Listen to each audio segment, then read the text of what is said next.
Oh, all right. Well, lovely. Yeah, lovely day. Had to go home and change.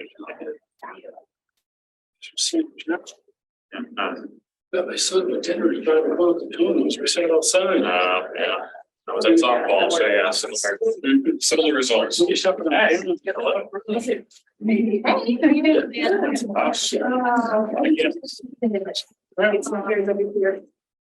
Are we getting chairs? We do are open, both, Yeah. a bunch that are open. If the trustees sit on the sides. Yeah.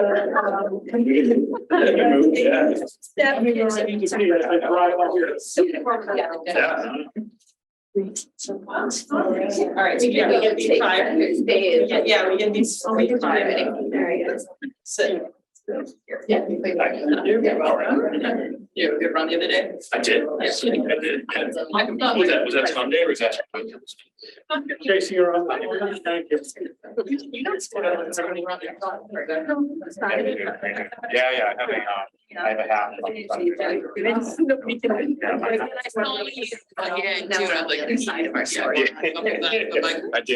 Usually for a long run, I'll start at the top of the lake. Depending on how I go. And go back and then finish the lake. And then, but that, anywhere from like 50 to I know. 13 miles. Thank you.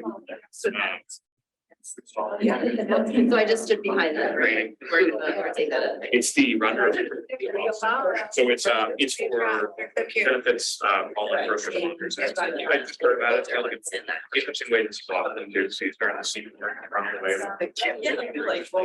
You know, yeah, so they. So I mean, from here, We know this thing, yeah. we don't know. It's really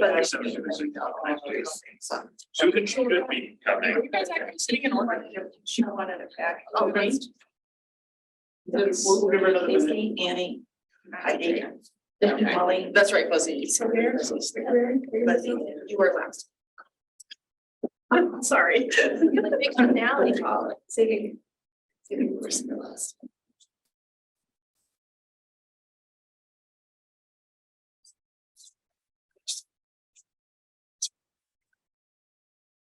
Yeah, you guys were all named. Yes. That's a nice. That's pretty good. Okay. You also go back.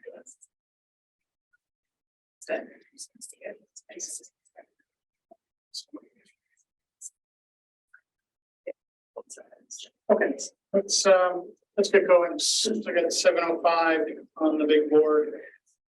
Call the order. So typically we would do. The acceptance of the reports first, but we have significant public participation. If no one objects, I'd like to move that to the top of the agenda. Please. We'll start with, I believe you said your name is Julie. Would you care to introduce yourself? Then you have the floor. Should I stand over you? I'm sorry, this is for everybody. We've had recording issues in the past, so please speak up. Julie Orsino, 25 Summer Street, Wakefield. Thank you for the time. I came here to talk. I was watching a town council meeting and saw that according to town council, you folks had voted to unanimously to not raise a pride flag this year. And I actually went and read the meeting minutes. and I believe you voted to not raise any flags. So I'm just here to ask you to please maybe reconsider that. I always view flags as sort of like the welcome mat. You know, when you see a flag, you're very welcome to come into a place. And libraries, public libraries, and particularly this library is so welcoming that it sort of flies in the face to say, we're not going to fly any flags. I know that there's a concern about, someone suing, and the city of Boston, which was the municipality that was sued, has rewritten their ordinance. They've accepted it. So if that's a concern, I would think there's now framework for every municipality and you folks to maybe use that as your framework to say, yeah, we can put out the welcome mat for everybody, and just sort of use that as your framework. And if you do it in conjunction with the town council, I think that would be absolutely amazing. But I was coming here for one thing and I ended up like reading your notes and going, well, wait a minute, they're not going to raise any flags. This library is just absolutely amazing. And the whole point in my mind of a public library is to represent the soul of a community. And the Wakefield Public Library, the programming's astounding, the staff is unbelievable, and the building itself is just incredible. So I'm here truly to ask you to maybe just reconsider looking at your policy and seeing if there's a way, maybe using the City of Boston's ordinance as a framework to reconsider your vote and your decisions. And thank you all for your time and your commitment to the town. Thank you very much. Thank you. So we don't get a lot of public participation on this board. So I'm just pointing to the town council and the school committee. They refrain from back and forth, but obviously I want to open it up to the board for any comments. Because it's not on the agenda, we wouldn't reconsider the bylaw at this meeting. But now an open floor to the trustees for follow-up comment, if any. And my only follow-up comment will be to review those town council status. Yeah, we did get some additional guidance from Mr. Mullen after everything had kind of settled down. Yeah, you know, if there's some appetite for reconsidering, I'd say reach out to Catherine and if there's sufficient interest, we'll add it to the agenda for next time. Did the guidance come out in the form of a policy? I heard it in the form of Mr. Mullen said more of a conversation. I don't know that there's an actually townwide policy or a townwide guidance. So the one point that I should make that's significant is that libraries don't follow the same law structure as the town does. It's different. So we have to take that into consideration when we make those policies.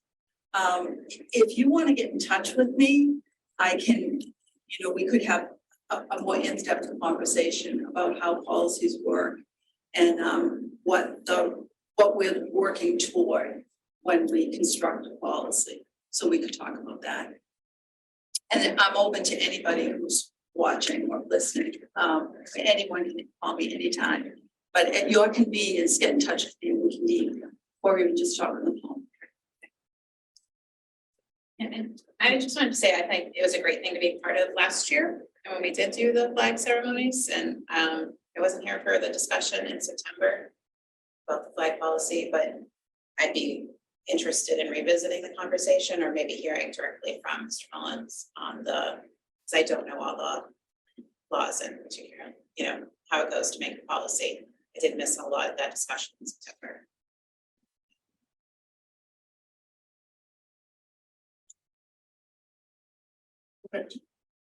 Sorry.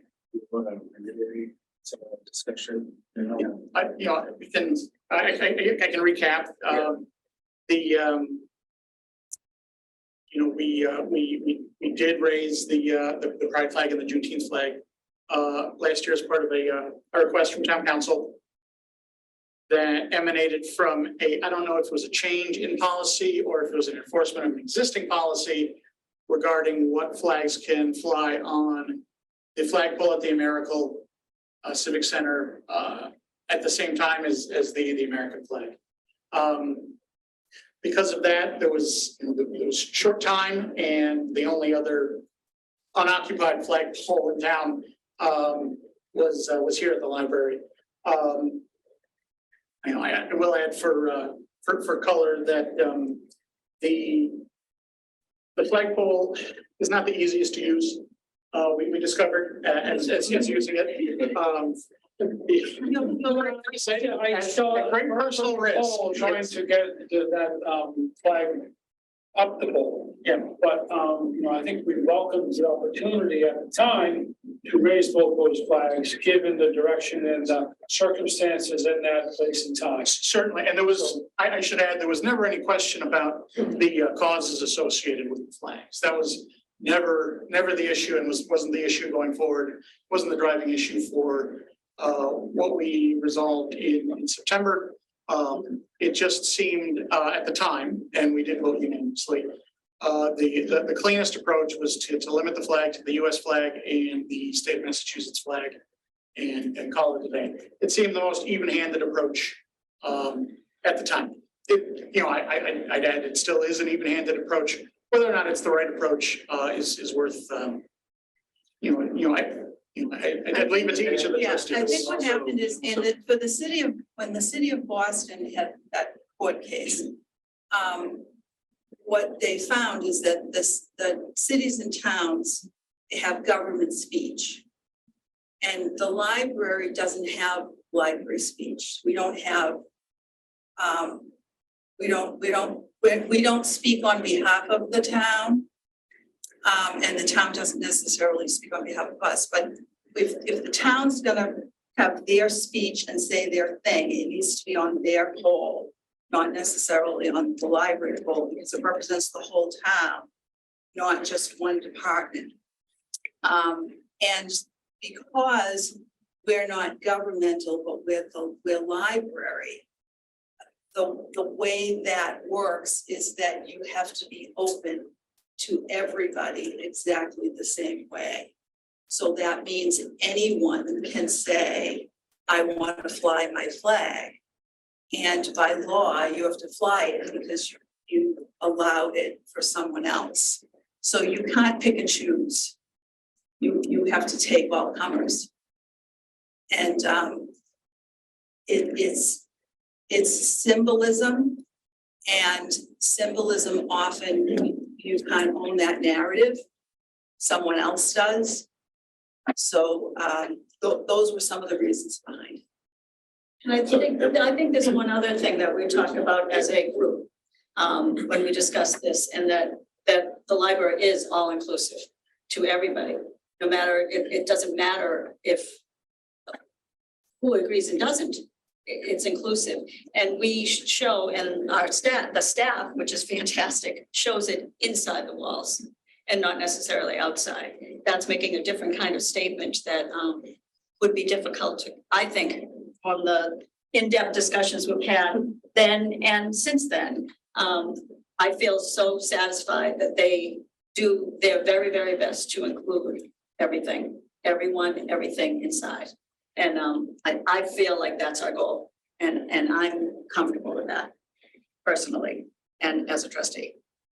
Also, reiterating Catherine's point, I guess we had fears for some of the other people who might approach us to fly a flag. And what messages that would convey. And given a difficult choice, we decided to opt to, the governmental decision, which is US flag and PWMI flag. And presenting the information inside is our goal. As difficult as that is, I'm sure.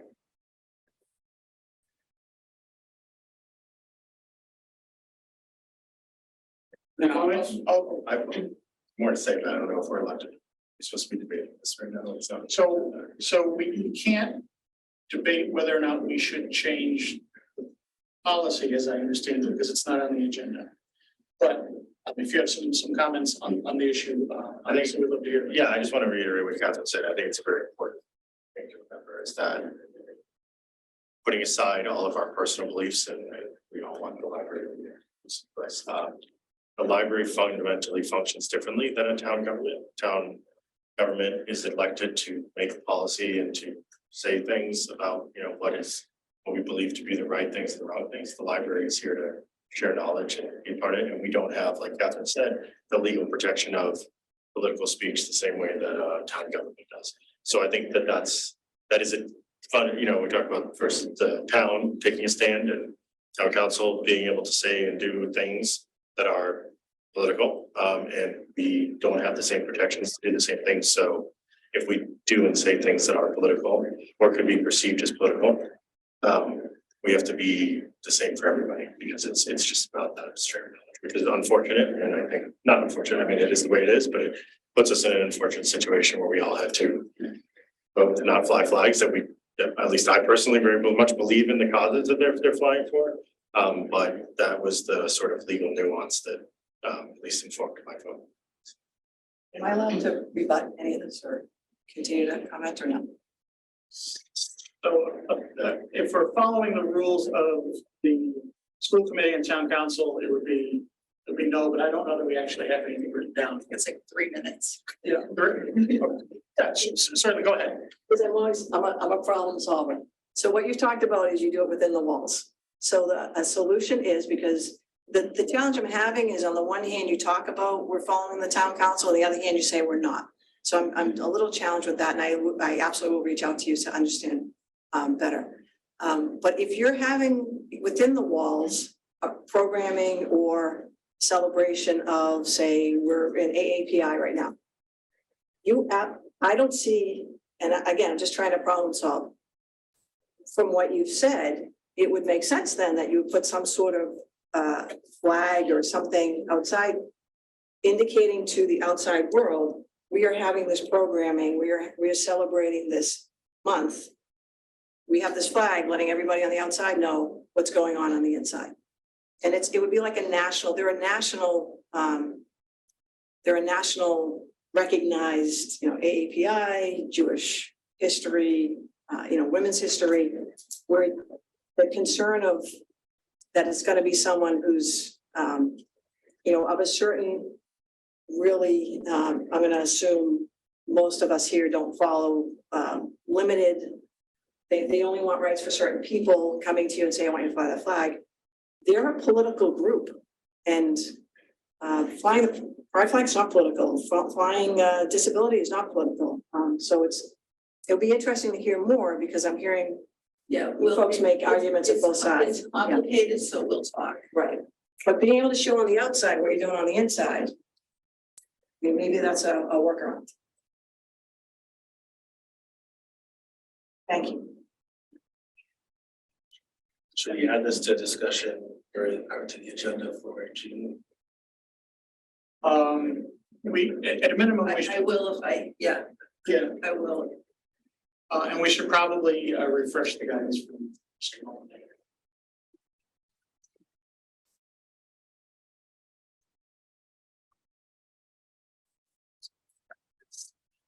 One of the things with the city of Boston that I understood, and I may misunderstand, is even if they had a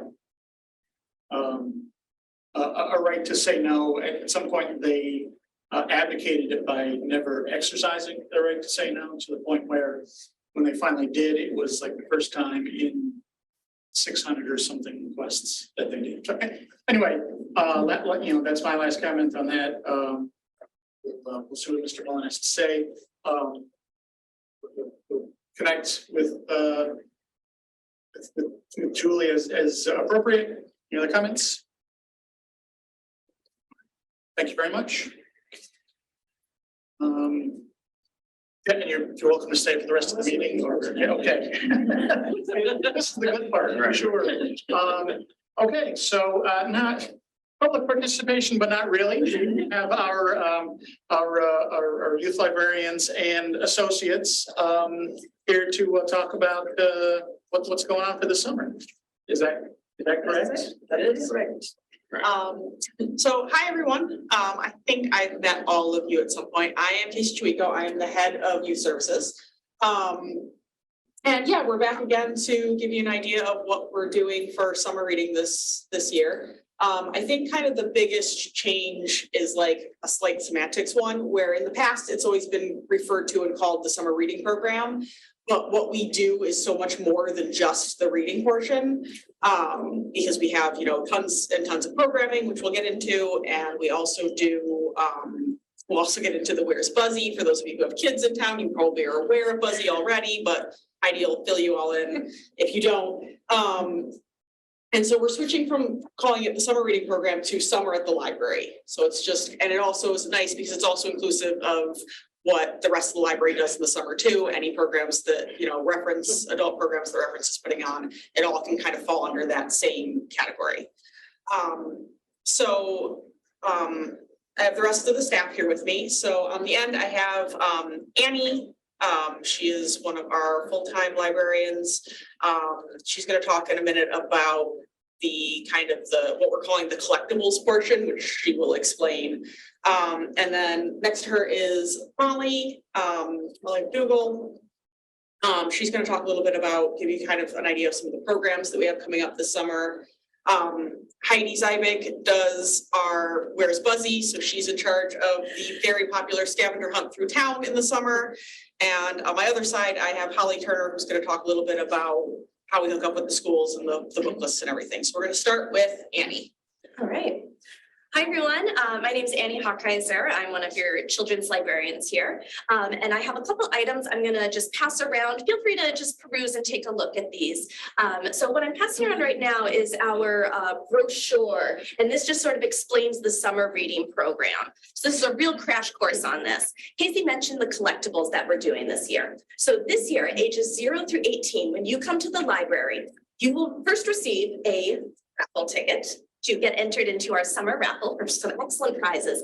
And then you're going to receive your collectible. What is a collectible? This is an item that's based on your age or your grade. So our first ones that we have are sticker books. These are for ages 0 through 5. So the kids are going to be able to collect stickers throughout the summer. And I'm happy to pass this around. There's a couple sheets of stickers in here you can see as well. When you read certain numbers of books, when you attend our programs, when you find Buzzy, of course, in town, you'll be able to earn stickers. These were all designed in-house as well. So these are all of our own, and they'll receive different ones for different programs. If you are entering kindergarten through 4th grade in the fall, you are going to be, your collectibles are buttons. So you'll receive one of these lanyards, which I am modeling right now, a la Tyra Banks. And you'll also get a fun little souvenir as well. It's a little pouch. The kids can keep your library card in here. Maybe you want to keep buttons in here, a little change for ice cream if you're like me. And for our teens this year, so this is if you're entering grades 5 through 12, you're going to be earning scratch tickets. This is one that our buttons and our stickers we did last year. Scratch tickets we last did in 2019. These were hugely popular. What happens is when they get these, you will scratch it off and you're going to find out if you win a big prize, which might be a book, an advanced reader copy of something, or a small prize, and that might be like a little piece of candy, a nice little sugar boost, or maybe even a pair of sunglasses. All right, so Heidi's going to talk about Where's Buzzy. And as she does that, I'm going to pass around even more things. Buzzy also has a raffle and his own brochure. Sugar boost candy? No, it hasn't been yet. You gotta wait till tomorrow. Come back tomorrow. All right, Where's Buzzy 2023? Well, we're going to send him to space. Actually, he's getting there on his own. He's attended space camp. He's an official space cadet. And he's going to take off on a rocket soon, but he gets lost. He doesn't bring, he must have missed a class in space cadet school because he doesn't bring his GPS and he's lost in the universe somewhere. And the story is his journey to get back home with the help of all these scavenger hunt people finding these posters in windows, etc. Now, how it works kind of like we did last year. So they need to, it's a scavenger hunt, you need to search for these Buzzy posters that'll give them clues as to where Buzzy is that week. We change them once a week, so each week they'll be in a different storefront. The clues to the storefront are going to be on the library doors and in the youth room. And so they can come down to the library, figure out where that poster is, go to the store, read the poster, there's a hint, figure out where he is or what he's doing, and then they can come back to the library sometime and get a raffle ticket for that. There's a little surprise added to this year's poster, and it's going to be a QR reader that's on the poster in the storefront. And when they scan that, actually Buzzy is going to pop up with a report for them of what he's doing. Kind of a funny one. So he will be speaking to whoever's at that window, which I think will be really fun. So we have a little, without giving too much away, we have a little alien friend that he's going to meet. He's also going to debut his singing talents. So maybe they'll get a written contract. I don't know. So yeah, I think it's going to be a really good program. I feel good about it, and it's really kind of fun. And I do it with Annie too, with her wonderful capabilities. So we had a lot last year, right? Was it people or just raffle tickets? It was, we only tracked raffle tickets. We had about, over the 8 weeks, we had about not 900 individual kids, but 900 kids who came in and filled out a raffle ticket over the 8 weeks looking for Buzzy. So, Yeah, so they like it. And the people that have the stores are just so supportive. They're great. So. all right, so Molly's going to highlight some of our summer programs. Hi, everybody, good to see you. While I am chatting a little bit about all of the programs this summer, I will pass out our schedule so you can take a look. We have a busy summer ahead. We've got approximately over 40 programs that will be happening throughout the summer months. I'm going to go through each grade or age level so you kind of get a snapshot of who we're serving and what we're going to be doing for them. So we will absolutely have and continue our story time program. So our babies will be on Tuesday mornings, our toddlers will be on Mondays, and our preschoolers will be on Thursdays. So that will be our regularly scheduled program for them. We have 2 scavenger hunts this summer. The first one is Unbelievable. That will go from July 10th to the 15th. And then we have Attack of the Killer Plants, and that will be in August, from August 7th to 12th. For toddler and preschool ages, I'm gonna rapid fire right now in terms of what we have for them. So we have a pajama party, which is our pajama story time, age 3 to 5, hosted by Miss Heidi. Wednesday evening, 6:30. We have a teddy bear picnic on Saturday morning, also age 3 to 5. We have our sensory play for our younger patrons, ages 1 to 3. Hands-on activities will be available there. And then we have Illustrated by You, and that will highlight picture books, illustrators, illustrations, etc., where the kids will do their own artwork, and that will also be for ages 3 to 5. That's our younger patrons. And then we have elementary school. Our elementary school kids will have available to them Critter Club, that's incoming K to 2, and that will be a series. We have our STEM Builders Club, which is also a series hosted on Wednesday. Stop motion, grades 1 to 5. We'll have a puzzle party for grades 1 to 4. Saturday stories will be available for grades K to 2, and that will be 10:30 in the morning, highlighting a variety of new books in the collection. And the Story Club, which will be for grades K to 1, also a series, 3 in total. And then we have D&D, Dungeons and Dragons. We will have that available for incoming 4th graders to 6th graders. But Superfly Fireflies, grades 1 to 4. Passport to Adventure continues. Holly and I are hosting that. We travel to Greece next month, and then we'll end our journey in Iceland at the end of the summer. And then Sit, Stay, Read is our Read to a Trained Dog program, and that will be available for grades K to 8 and hosted on a Saturday in July and in August. And finally, for upper grades, our middle and high school, we've got our D&D, Dungeons and Dragons, for grades 7 to 12, Mondays alternating with the 4 to 6, in case you will be hosting that. Our Teen Creativity Cafe is also happening, summer edition, on Thursdays. And there will be a fun food ice cream test involved with that. Musical theater audition workshop for theater goers. That will be for grades 4 to 6, July, and upper grades 7 to 12 in August. Finding Your Voice graphic novel club hosted by Holly. And that will be available for grades 5 to 8. Creative Writing Club, grades 5 to 12. Marble Run, also grades 5 to 12. Venus Flytrap, same age and grades for that. Messy Science. We get messy during our science program. Candy Sushi, also grades 5 to 12. So those are some of the events that are happening for upper school. The two that I want to mention that are really great, I think, Fantasy Murder Mystery. There was a request by our teen audience requesting that, and so that will happen. And then Tiny Potions for grades 6 to 12. So in total, as I said, there's about 40 programs over the span of our 3-month program. So they will be busy. So we're excited. That's kind of a preview of what's to come. And then Holly's gonna wrap it up with book lists and school visits, and then if you have any questions, we're happy to answer questions. So go ahead, Holly. Yeah, this is the time of the year we really look forward to get to go into the schools. We do visit the elementary schools and the middle school. And also the one that's been done is Annie and Heidi went over to the Dalton. Doyle. Oh, Doyle, I mean, it's Dalton, I got the wrong school. The Dalton, yeah, the Doyle, went over to the Doyle. So we're going to be starting to go visit the elementary school and Casey, over to Galvin. So usually when we go at the elementary school, there's 2 librarians that do go, and it depends on the school. Sometimes we talk to like an entire grade at a time. Other times we have like a single class or maybe 2 classes together. And it depends on the space at the schools. And when Casey goes, she will go by herself. She doesn't have a cohort.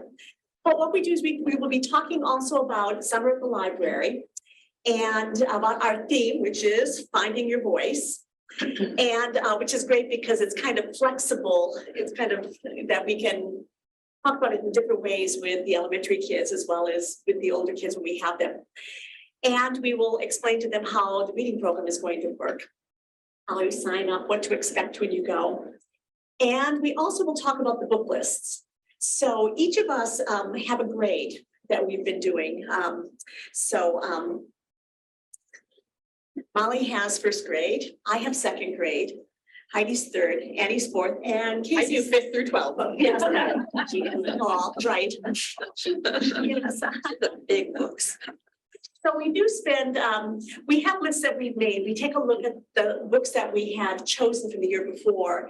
You know, did they go out? Were they things that were books that people were interested in? And then usually we start sometime, you know, toward the beginning of the new year, we kind of start and take a look at those lists that we have. We add some new titles to it. And we get rid of things that perhaps were not as popular, or there's something better that has come out to cover that area. And those we have available and both online and also at the library when people come in. And they do get used during the year more than you would think, because someone comes in, I would like a book for my 2nd grader. It's a good way to look, to get some ideas of some books that way. And so we will also talk to them about the book list. But when we go into the classrooms also, we do book talk. And we used to carry tons of books. It was like we go with suitcases full of books because, you know, we would do 2 or 3 book talks. But we got it down last year to one really cool system. We have the cover of the book. And then for us on the back, we have just the book talk. So each of us, like I will make up 5 of these for the 2nd grade. And so when anyone goes in there, they will have those 5 to choose from, and then we'll have that for the other grades. And we'll show them the book cover and just give a little teaser about the book. And it worked really, really well. And I think the kids got more out of our big covers and our little teaser than they did when we would be book talking like 4 or 5 books when we went in. So it worked very, really well. And then the other thing that we always do is talk about the library. And it's really surprising how much the kids want to talk about the library. They want to tell us, I've got a library card, or I've been to the library, or I don't know where the library is. And it's a good chance for us to to just find out, you know, who's using it, what have they done at the library, and those who have no idea where the library is. And quite often you can even have the kids tell them where the library is. So we do that, and we talk about some of the programs that we're doing, and about getting a library card. And about Buzzy, of course, everyone knows Buzzy though. And then we have a chance to take some comments and questions and just spend some time talking to the kids. And it's amazing how many kids that come here in the summer and say, you came to our school. Or am I at the grocery store, they say, you came to our school. So the school visit is a really good way to kind of have some outreach out into the schools. And that's about it. So Annie's already had a Doyle kid come bursting in the other day, being like. And he was like, yes. If you ever want to feel like a celebrity, become a children's librarian. So that's our presentation. If you guys have any questions, we're happy to answer them now or later. But yeah, that's what we've got planned for the summer. I just want to add one thing to this. Late in the game, I threw into the mix that this summer, we're gonna pause our social media. The school department is having problems with social media with children and the repercussions of that. So we're looking at ways, and I have been doing this for months and could not find a way to do it. And I was working with people at the school department and Catherine Dingra at Town Hall. And I was looking at ways to encourage people to do less social media or something with, especially with children. And it's a hard sell. And part of it is you don't want to be prescriptive. It's like, don't do social media. But for people who need a break, you want to be able to offer an alternative. So for the summer program, I said, oh, by the way, we're not going to be on Facebook, which is where Buzzy lives. And I just have to say, everybody rose to the occasion. At first, there were like, I could hear people breathing when they walked by me. And everybody was a little, how are we going to do this? But I think it's going to have a couple of benefits. And one is that it's going to allow us to build our website and to force people to look at the website. And in the event, what happened to Twitter happens to any other social media, we'll already kind of be ready for that with alternate places to be. I have the sense everybody's not going to be able to wait to go back to put things on. But we're going to give it a shot for the summer, and it's like a wellness initiative, and the adults department is doing it too. And it's just take a break to be outside. It's a good time to do it. It was in the Globe today that the Surgeon General mentioned it. There is always a book crossing our desk about how misinformation and you're relying on this one source. And the biggest thing that frustrates me, especially with Facebook, is that we don't have any control over what goes to. And I've tested this out with my family, and we will send stuff, they'll post things, and my members of my family don't get it. And we can't figure out, they're in that category. It seems like they should fit the algorithm, and they don't get it. So how many people do you miss? How many people don't have it? And this it's just a little test. So we'll see how it goes.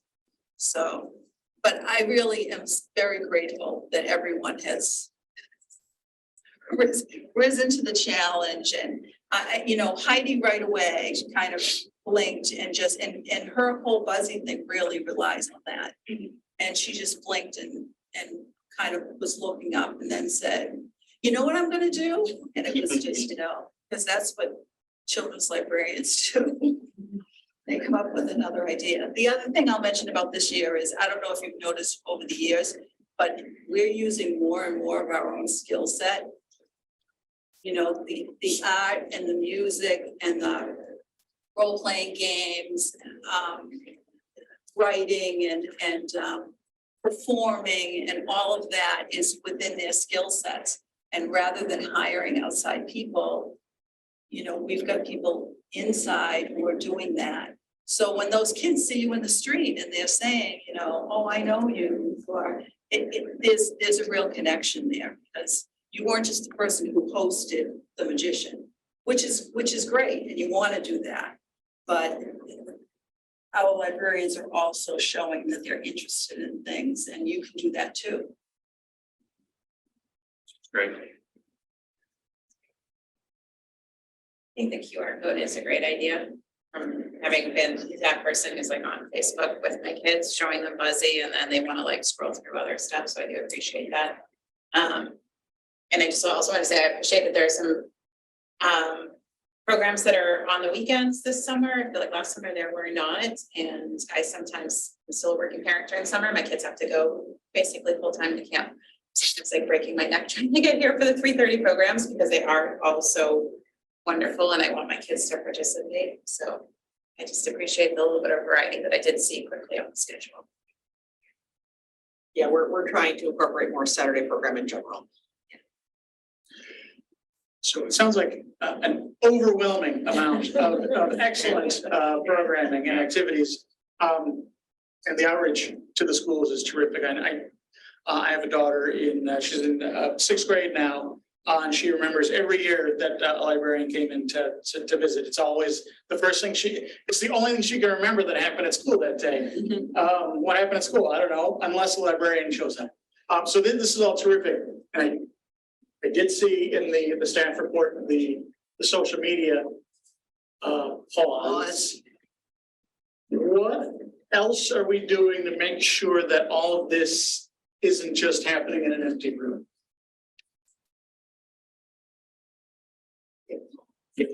Yeah. We have not an active Facebook presence for many, many years. Okay. The program's filled, so. Yeah, part of that is because they go to the schools. Yeah, absolutely. That's. And we do have our newsletter that is And very the well. newsletter goes out every Great. week, and there'll be extra newsletters that go out. Newsletters don't go to everyone. We'll use the daily item a little bit more. Daily item doesn't go to everyone. There are many things that don't go to everyone. And there's social media that doesn't go to everyone too, so we're just gonna try to hit all those spots. I think we're not on the patch, and that was something that we were gonna look into. The patch sometimes picks our stuff up. Yeah. But we don't send it to them, so we're gonna try that too. Okay. If you have any ideas too, let us know. Yeah, there's the More is better. those community bulletin boards around town. Mhm. I don't know if that's like a resource. Everything goes to the town, yeah, to Jen McDonald, everything goes to her, so there's certain things will be in the kiosk. Yep. And I assumed you had a plan or we're not worried about it. Once we had time to consume the notion, but yeah, it's still Just not, wanna make it's sure. still not perfect. It's still not perfect, No. it's the biggest bugaboo we have, is getting them to go. it's with Twitter, it's certainly not. I'm not gonna sit here and defend Twitter, that's for sure. But yeah, I just wanna make sure that Yeah. we have an plan. Right, It because sounds- we're it sounds like losing we're losing a channel, so. Exactly. But if people go to our Facebook page, there'll be something there that redirects them.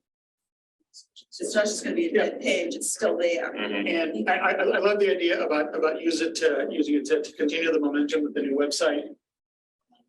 If it trains us within this building to use that more, it's only gonna make it more of a resource. It's only gonna reinforce people who do visit to go back. All that's great. Two other. This is totally different kind of awards, but like. Do other libraries have like an app to track? I mean, that would be a down the road kind of thing, but. As an alternative to some social media. And I'm not saying we should, I'm just curious, like if people look for that experience. Reading is now, I've looked into it. Actually, our webmaster, Brian, who's in tech services, has looked into it quite extensively, and it it's the kind of thing that we would want to make sure we did really, really, really well, which has a significant cost, because so many of the things that you would want to include on that, the ability to, register for a program, the ability to book a museum pass or meeting room, all of those things would need to be integrated. Those are separate systems that, to get to the catalog, that's a separate integration. So anytime we changed one of those, it would be complicated and expensive. So to kind of relink those things, I think it's possible. We've talked about it a bunch of times. It's come up a couple of times. There is, I think MVLC, the Merrimack Valley Library Consortium, I think has a consortium-wide app. And Or is it Noble maybe does, but it's Noble's app is just only the it's just the catalog. Okay. It's very difficult. I would say MBLC's, living in MBLC, it's not a good app. Is it really? Okay, yeah. Minuteman has one too. Okay. But they have a lot of problems, and what we don't want is for people to get it, try it, and be like, this is terrible. Yeah. Right. Yeah, yeah. People are really Like, have a really high fast. standard. Well, it's more a commitment to download an app anyway, right? So you already have Yeah. 50 different apps you're using on your phone. It's very different than following someone on Facebook or some social media. So expectation they are higher. We're a little more skeptical about just downloading apps because someone has them. So yeah, I think have to be. Yeah, so pretty well. it's not off the table necessarily, it's just. We've already done kind of a lot of research and it really lands anywhere. Yeah, yeah, makes sense. You guys do any sort of like surveying, chatting programs of where people find out about them? We did a survey last winter. Yes, last winter, not this past, it was like February March 22. I did, and actually it was really interesting, we got a reasonable good response, I can't remember the number, but I remember thinking it was surprising. And I was surprised by the results, the vast majority of people, where they said they wanted to get information from us was our website. Facebook was the second to last thing, it was not high on the list. The newsletter was high. Obviously, that's skewed because I think probably many of the people who got it came in through the newsletter, so that of course Right. that's so preferred. Right, yeah. Anecdotally, I do the adult D&D too, and when the social media pause came up, I searched I have 7 people who come every month, and I searched them all in the catalog, and one of them has a library card, that's it. Wow. And so I asked them the next time I had it, I'm like, where did you find this Zoom adult program that and I was fascinated because for most of them, one of them I had advertised at Hobby Bunker and he found it there. 2 of them, their kids play with me. And so they heard about it through that. And then the rest of them, they were like, well, I've always lived near a library, so I know how libraries work. So when I moved into, they were pretty new to town. And when I moved into town, I looked at the library website to see what was going on. And that was like the sum total. And I mean, it's a very small group, but I was fascinated because I'm like, you guys don't have library cards, but here you are religiously coming to my program every single month. Yeah. So it was really interesting. And that speaks to the, I know it's a minor thing, but it's a big thing, the changing of the name from summer reading program to summer at the library. That's huge. We just in terms of being more inclusive and not like some kids really don't want to read, and there's so many other things they can be doing. It's just, I think that is counties. That's for Jen. I wonder if you could do any incentives if a kid brings a friend to a program? Because I know that's why we started coming to the book club on Thursday nights, as we were personally invited by another friend. And we love it, and we'll keep coming, but I know, it's kind of like the old school social media. Yeah. Because I mean, that is definitely how it works. Actual social, Yeah. yeah. And my kid will do anything for stickers. Yeah. So I just give an extra button. Exactly. We do have a lot of extra older buttons. We could just start. Yeah. Vintage. Yeah, no, that's a good thought. Yeah, we'll think about that, figure out a way. Some of the children's programs I've noticed now, people are signing up and they're signing up their child and a friend. Yeah. And they're using, there's not a name, it's like, Sophie and a friend, and I find that there's a lot of people are bringing friends lately, which is good.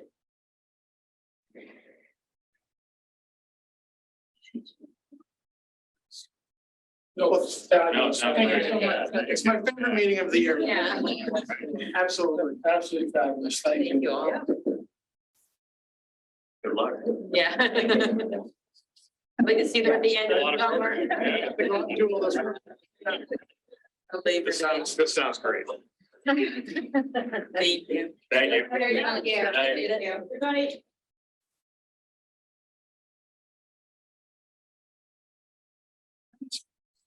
Lively discussion. We'll head back to the original agenda, and we'll start with the acceptance of the secretary's report. I will entertain a motion to accept. Second. I'll second. Notice anything that you. Discussion.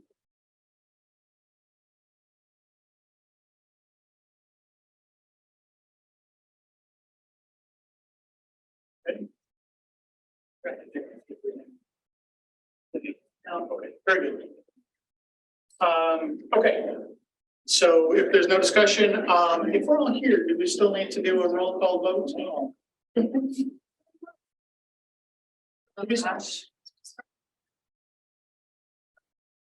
If we're, To see if there's somebody who's. Amy's not here, I don't know. Not on Zoom. Oh, I see what you mean. Yeah, no, you're right. We'll make it official, we'll just go around. Paul? Yes. Laura? Yes. Scott? Yes. Jackie? Yes. Chris? Yes. Susan? Yes. Adam? Yes. Yes. Okay, motion passes unanimously. Acceptance of the monthly staff reports. Second discussion. Bathroom day, that's out. Stealing stuff out of the bathroom, breaking them out, that's. This seemed like a particularly destructive month. Yeah, it does. Leftovers. from last Things week. happen, but Oh, you don't okay. usually break it to that extent. You know, you'll see something, but yeah, you'll see someone slam the phone, but they won't necessarily break it. Yeah.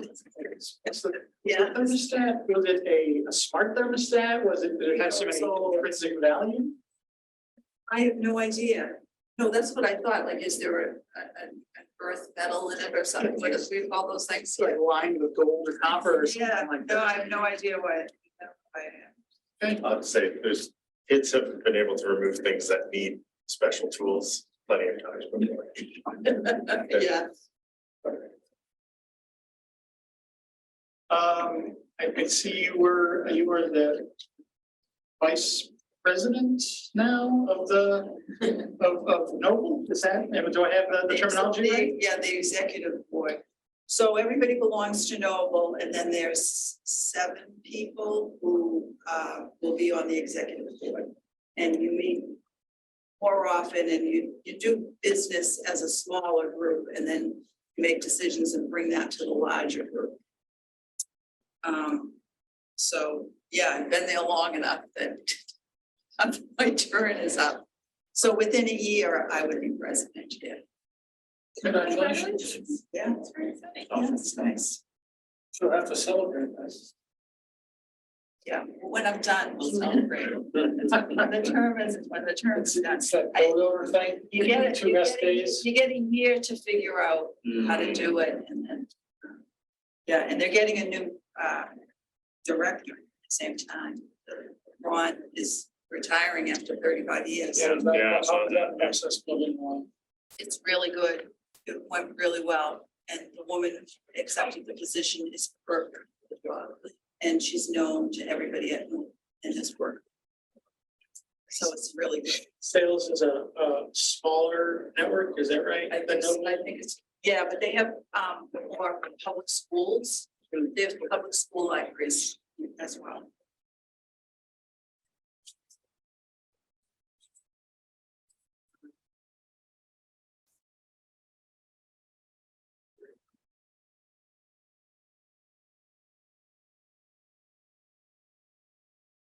Oh, wouldn't want to put her on the spot, but I saw that Holly went to a conference on neurodivergent youth. Did she have any kind of report or outreach on that? I didn't talk to her about that afterwards, so I don't know.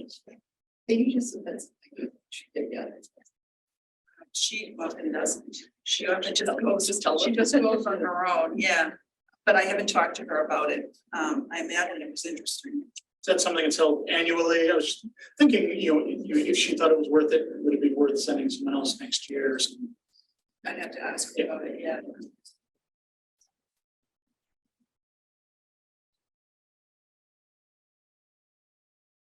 Anybody else?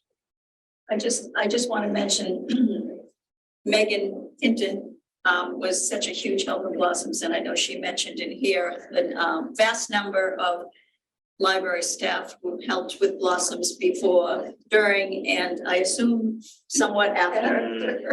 And I don't think there's anyone here that didn't have a little hand in Blossoms that works here. And I greatly appreciate Megan. She really figured out the new online component of Blossoms that I don't know how she did it. I don't know how long it took her. I just know I never would have been able to do it.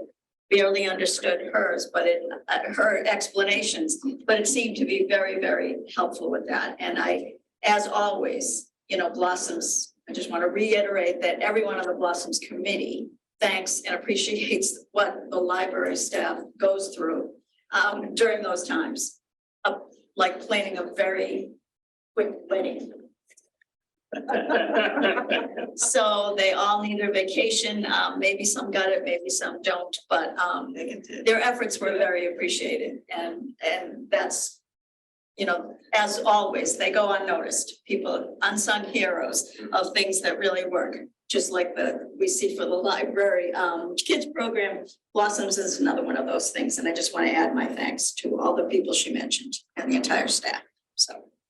It was amazing seeing just the names just keep going and going and going, all the way down to the clerks clearing out the book carts to make sure those can be pressed into service. And then the first day we said, oh, we're gonna need some volunteers, and Megan said, well, I already have 12. So that kind of wraps it up. So thank you. For all the extraordinary jobs that were done by people, library staff, fabulous. Yes. Key component of having success. And the way when we thanked her personally, I mean, the way she explained it to us is that, well, how could you not? This is my home. And that's why I think personally, the library deserves the 60% of any profit that we get, because they are hosting something in their home. And for all of us who have done that at such a smaller scale, it's not an easy task, and she really took it to heart. So her and all of her volunteers, I greatly appreciate it. And hopefully they still speak to us and maybe. At some point, we'll try to have some fun for that. Yes, and some answers. Thank you. In that same vein, I'll say that the building looked terrific for the 100th anniversary celebration. That was a great event, and as I said, the place was good event. Well, additional note on that, you were fabulous in your presentation, both of you. Yes. It's beautiful. Yeah. Put it out of your mind. Seconded, very good job, good turnout by the town, I think nice show of support. Echo what you said, everything looked beautiful, and you all did a wonderful job, it was great. Yeah, the turnout was amazing. It's gratifying to see how many people value the library enough to take time out of their weekend to show up. So, yeah. If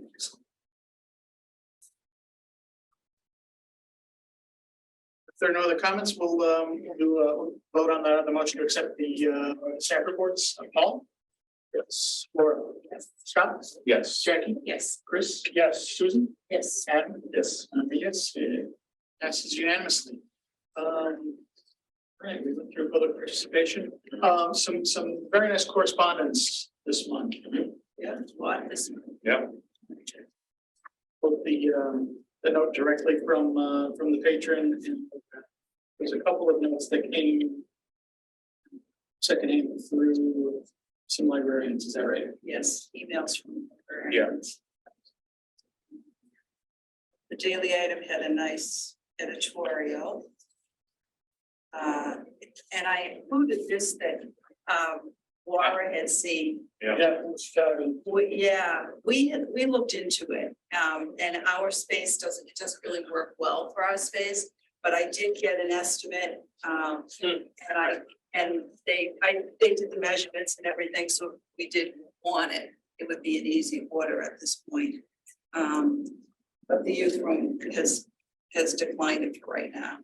They don't think it's necessary. It would take up a lot of space than what we would get, but they are a great idea. Yeah, it's a really interesting concept.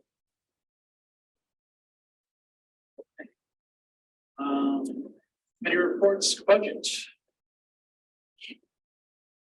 Budget's on track. We're in a good shape. We're in good shape there. There's a report here, but in the 2 months, in the 2 weeks since I did it, we're down to like our last $1,000. So we'll probably give 6,000 to 12,000 back in personal services, between 10 and 12, between 10 and 12, and then everything else will get spent. It looks like we're on track to spend it, which is good. Yep, and our portion of the budget went through town meeting without comment, I think. Yes. It's nice getting drafting off the school budget. I know. All right, so I guess by next month we'll have it won't be everything won't be expended, but it'll all be committed by next month's package. Yeah. Okay. Very good. So building and grounds, we switched over to AC without issue. Before Blossoms, we switched to AC. Okay. You may have noticed that we did no mow May. Yeah. Yes. And a patron who had worked on the building when it was renovated came by to ask if the library needed a mower. And I said, no, it's okay. I already called that we're gonna mow it. Jackie was afraid she was gonna get a tick and lunch. It was, this is not really a good location for that. Yeah. I'm glad we did it, but yeah, I don't think it really works for this building. So, but we did it for a long Yeah, time. There's a place for that. Yeah, we did it for a long time. Front and center downtown Right. might not be the place. Right. I've heard later you can also just mow higher than normal too. Right. Like you can still. Yeah, mow, raise right? raise. Yeah. Yeah. I know nothing about mowing. So. There's a boiler that's down upstairs. Obviously, we want to get the roof fixed. Where does that fall on our list of priorities? I know we're exceedingly redundant in that regard. We have Yeah. 7, I think there's 6 and 1 is down. 6, 1, yeah. Yeah, so we're okay with that for a while. I think the next priority is gonna be the front stairs. Right, that's, yeah, Yeah. it slipped my mind, but yeah, that's ongoing. We have the plans in hand now, so it's down to, does it need to be a capital project? Yeah, Is that I right? think it's a capital project. I think they're gonna have to take them all apart, rebuild it. It's messy, it's bad. I was on it today, but it's all uneven. Frame cover all that? No, it's rubble. It's concrete on Concrete rubble. Yeah, When you say they'll have to take them all down and rebuild them, like that, pull the ship out So the and take the granite stair out and then reset it and put it back. is that so that's something a that's big- scheduled yet, or will it affect Plaza Jazz at all, is that gonna be? No, because it's not, I mean, I haven't even put in for it yet, so I'll have to put in for that next year as a capital project. In the meantime, we might just point it. That would short things up, so we wouldn't have to. Like the post office next door. Caution tape. Hideous caution tape, exactly. Yeah. Great. Does that delay the sign? Or does it make sense to do the sign at the same time? Does it what? Does it delay the sign now that we know that we have to rip that all out? No, I don't think so. So you would still do the sign as soon as we can? The marquee Yeah, sign? no, the sign up front.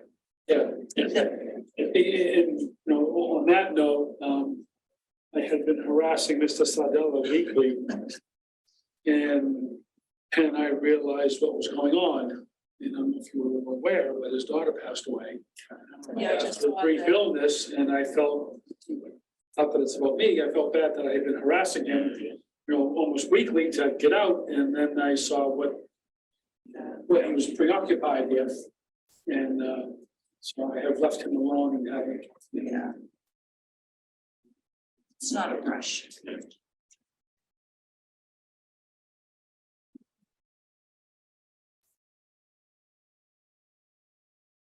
Anything else for building and grounds? Friends is next on the list. Friends. We've had 2 Friends meetings since our last trustees meeting, is that right? We had, the most recent one was just last week, 2 weeks ago. 2 weeks ago. Anything to report for this? So for Friends, the budget, they said there was a slow month for them. They're expecting to pick up this month with and next with their new members and some ongoing renewals. They actually had a bunch of things. I'll pass some of this around. They compared themselves to other Friends organizations in the Commonwealth as far as like budget, how to align themselves, how much money they keep in reserves. And they pulled some data off of like tax forms, and I think Cindy Schatz looked at a statewide form where they allocate their funds. So here's some stuff that they, I know it's not stuff that you're typing, that they came up with as far as, I know it's a little tough to read the spreadsheet wise, but I want to bring that out.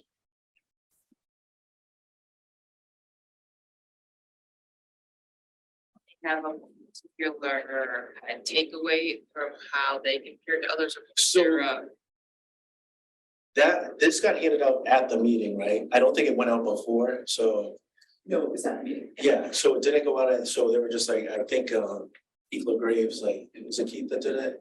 Yeah, so Keith did it, he brought it to the meeting, he was like, hey, I just wanted to look, so they're gonna discuss it further. I just thought it was interesting that they did that because they were tired, and then they had some discussion about, hey, what do the libraries do? I think some of this stemmed from the request for the digitization, so that went on, and then Schatz bringing up the statewide forum of where they allocate their funds and how they do that.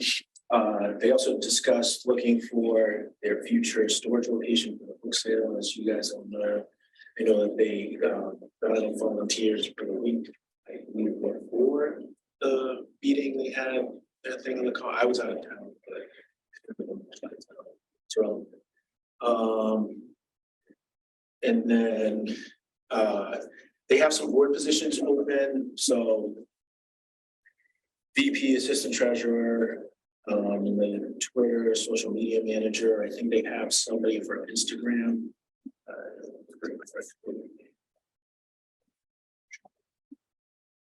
Kyle Donahue is doing their Instagram. The meeting got a little bit, how do I say, heated? Is that being accurate description? So Olson nominated Murphy for president, Schatz objected. Seems that it stemmed from an issue at the herd, as we all know, there's storming books at the herd and like some of the communication things. But the meeting did segue into somewhat of a spirited discussion on he said, she said, some personality conflicts, and there seems to be a little bit of strife within the board there. I think that, I bring that up to say, I think that's probably why, I got the sense that it's probably why we haven't heard much back on the request for the digitization, because there's some disagreement with the board. They said no. Well, yeah, but I mean, as far as like, because it came up at their last meeting too about the digitization of what they were gonna do, but as They far were as revisiting it? not necessarily revisiting it, they were discussing. I guess I should, let me back up for a minute. So part of the reason why they brought up where other friends organizations are storing their money is they're like, how much money should we be giving out? How much should we keep? Da, da, da. So they had a informal discussion on that. Like, hey, well, they requested this much money, but how much should we keep? And so I think, so that's where I'm saying like that doesn't, you know, That was kind of a 4-3 conversation. Maybe the split board as yeah, doing yeah. all that too. Yeah, so and we'll see what happens at their next meeting after people have to review of like where they want to allocate their funds and everything. And then. They also implied at the town council meeting, they were still considering it, right, the person who spoke. Yeah, Like that. so I think She had not been at the meeting, so She had not been at the so she didn't know. Right. Yeah. Okay, so she. it was on their agenda though, or So she didn't need to speak disingenuously. No, she probably just assumed I it don't was think the town council meeting. they hit the special board on the. Yeah, soon after, or maybe the week after. Okay. Yeah, so they have a special. Board,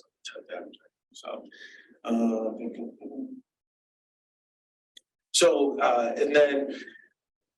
Once they did, I mean, a couple of people left, they kind of brought it back. A big thing that, People love the meeting. yes. 3, 2, 3, 2. Wow.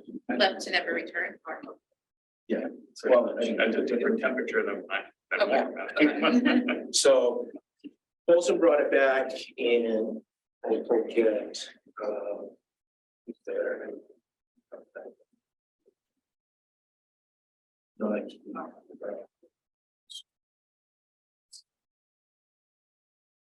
I forget, I mean, it's kind of rough. They brought it back to talk about, like the annual membership and then some new ideas and some new places of where they want to see, because they did bring up somewhat of declining membership, over the years and how to reinvigorate some of their, members and some different ways to do that. Big thing that they're going to try and do this summer is with the socials. It's when you have Donahue with the Instagram, and then once they vote on their board, which is what, next month? Yeah, once they have their new board members in, they want to look at some new ways to kind of sustain membership and some better ways for like renewals, so on and so forth. I know that was a lot. I was a little disjointed. I apologize for that. That was on me. But any questions on? That's the meeting. Any questions on the Friends meeting? They didn't, there's no progress on the storage, right?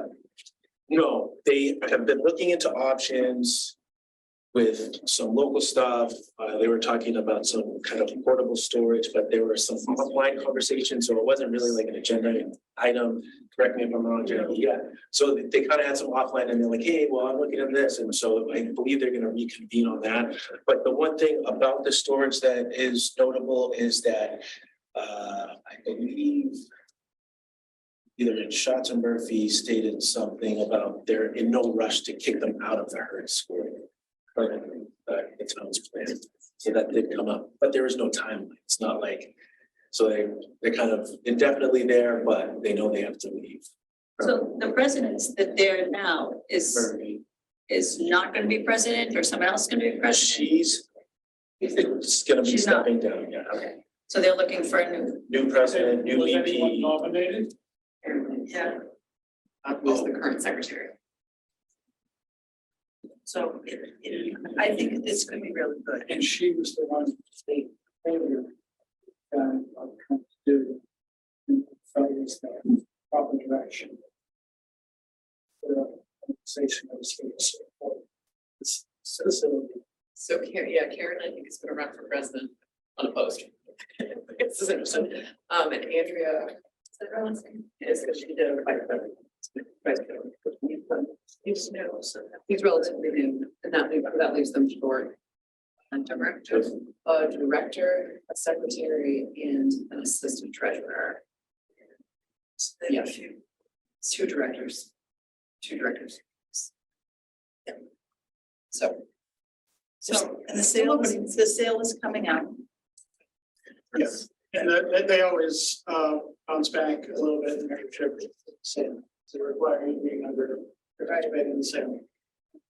You know, it's good that they're thinking long term about membership. I'm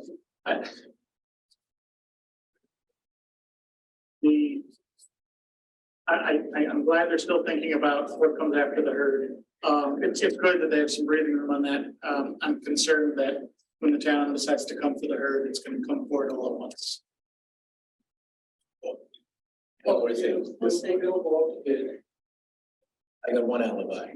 They discussed their bylaws. And so they handed out bylaws at the end of the meeting to review and go over their next meeting as well. They have to be updated. Yes, if you guys want to see a copy of the current. They just cleaned up the bylaws. It was nothing really new. It's just all cleaned up. All right, no. Questions? Right. Thank you for going into that. Yeah, thanks for the summary. Wasn't that concise? No, well, it sounds like there was a lively, wide-ranging Right. debate at the meeting, so, Can I just add, Okay. we didn't meet, Coaching this conversation. just want to note from the April meeting, I know I certainly now, but since we haven't met since then, just want to. Catherine did such an excellent job of explaining kind of the relationship between the Friends group and the library and this specific point of how the connection with the digitalization project. It was really so well done and thoughtful, and it was the way it was received was really surprising to me. So thank you, Catherine. And Nancy Tolles was there, and she's a librarian, so she works the reference desk, so she was sort of repeating what I was saying.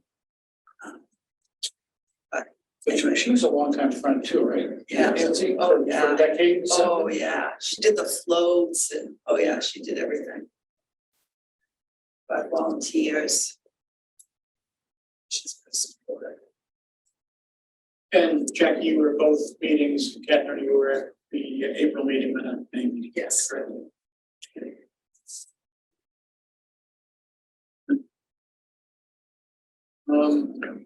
Okay, either questions or comments? Not, we'll move on to legislative advocacy. It seems like everything proceeds apace for state funding for libraries. Perfect. Yeah, it's perfect, in good shape. All right, so, if folks want to reach out to their representatives on Beacon Hill, that's always appreciated. On the other hand, if you don't want to poke the bear, I understand. This year, we're in good shape, so. Take the win and Yeah. and move on. Okay, personnel. The last item. Okay, quick.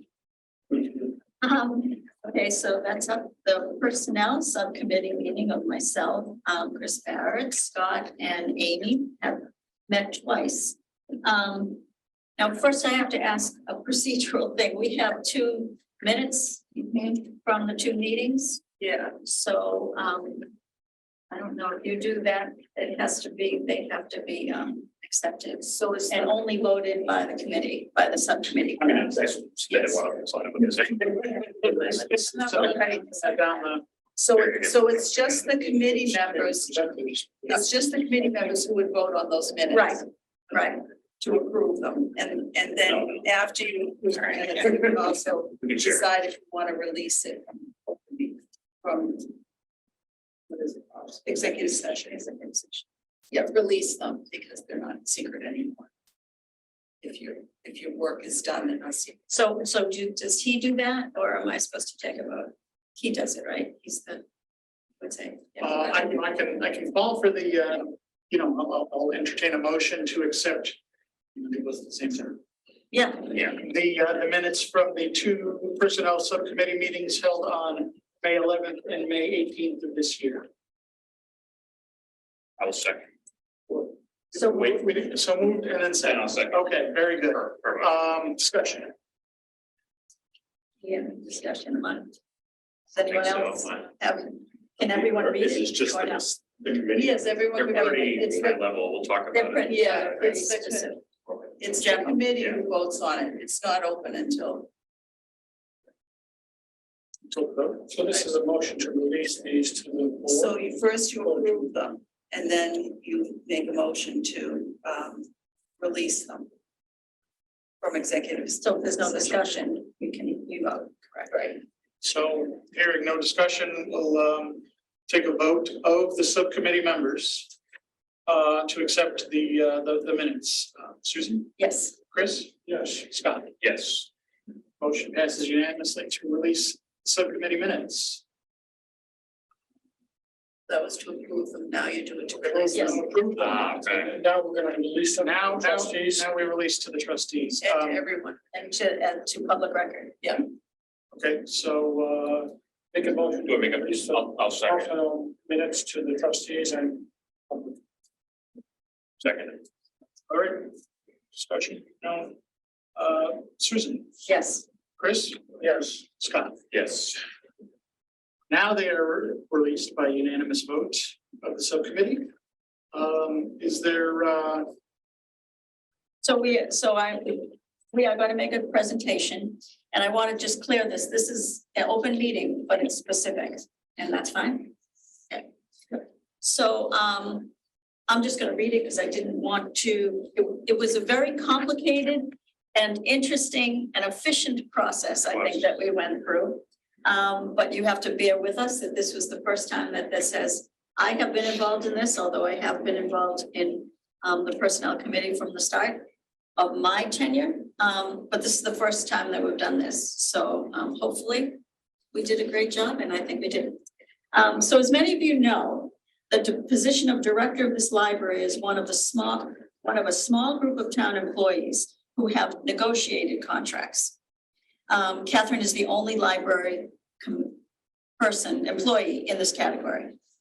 Since Catherine was hired, her yearly increases have been the general 3% to 2.5% for the entire annual given to town employees. So this is the first time that this subcommittee has evaluated Catherine's salary to reflect the increased responsibility and increased hours since she moved to the role of director in 2017. So that's 5 years before we talked about this particular issue.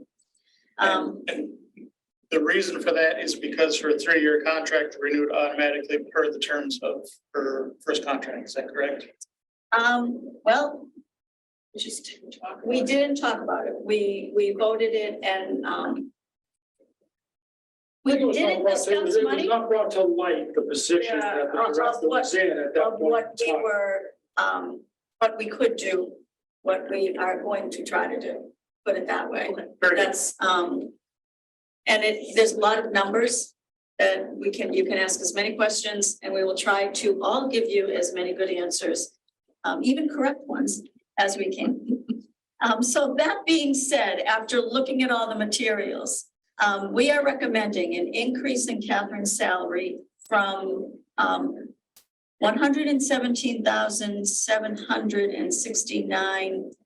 $117,769.60 for the 2003 to 2024 budget is what is already in the queue. We did not discuss that. We are looking for an increase for that year to an increase amounting in $148,116.80 for the 2020-2025 budget, 24-25. Yep. So that's the fiscal year 25 starting next July 1st. Correct. So from this July 1st to that July 1st to July 1st, 2024 is not what we're discussing. it's a full year. Because that's Plus, already. That's already, yeah, Yeah. it's already done, approved, and run. So that, the number I gave you is for the coming year. Yeah. The new So number is for the following year. That will represent the first year of a 3-year contract.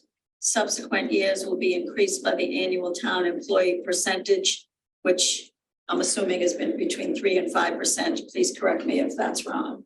But that's usually what happens. I think it's 3. I think it's 3.